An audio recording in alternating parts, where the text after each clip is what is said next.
Hi hello నమస్తే అండి, welcome to Saritha's kitchen. ఈరోజు మామిడికాయ పచ్చడి ఎలా పెట్టాలో చూపిస్తాను.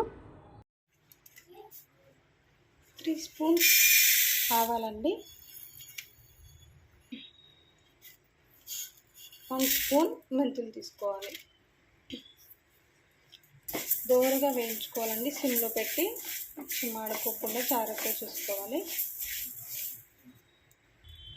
ఇలా చిటపట అంటున్నప్పుడే స్టవ్ ఆఫ్ చేసుకోవాలండి. వీటిని పక్కన పెట్టుకొని చల్లారనివ్వాలి. ఇవి చల్లారనిచ్చి మెత్తగా గ్రైండ్ చేసుకోవాలండి. ఇవి చల్లారనిచ్చాక ఫైన్ పౌడర్లా చేసుకోవాలండి.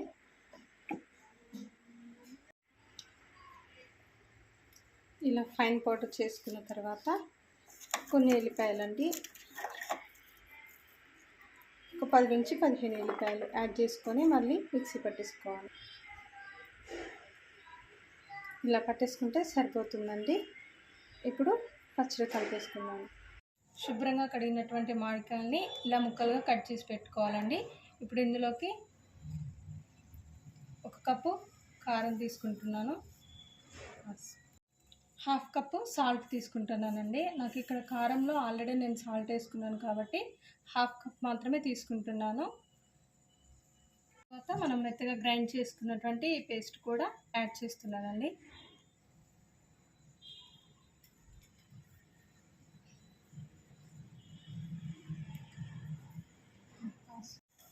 పొట్టు తీసుకున్నటువంటి ఎల్లిపాయలు యాడ్ చేసుకోవాలి.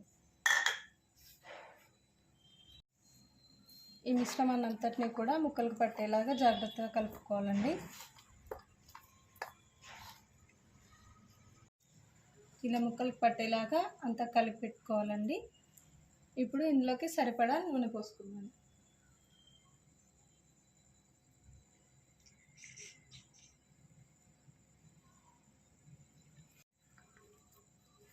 ఇదంతా కలిసేలాగా కలుపుకోవాలండి జాగ్రత్తగా.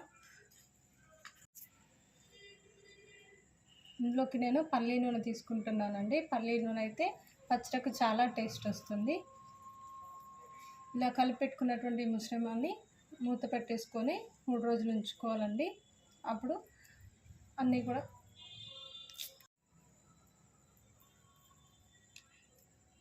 దీని మీద మూత పెట్టేసుకొని 3 రోజులు మగ్గనివ్వాలండి. 3 రోజుల తర్వాత తీసి కలిపేసుకుంటే ఒకవేళ సాల్ట్ సరిపోతే సాల్ట్ యాడ్ చేసుకోవచ్చండి. ఈలోపు ఈ 3 రోజుల్లోగా నూనె అంతా కూడా పైకి తేలిపోతుంది. అంతేనండి, మన టేస్టీగా మన మామిడికాయ పచ్చడి రెడీ అయిపోయింది. Thank you.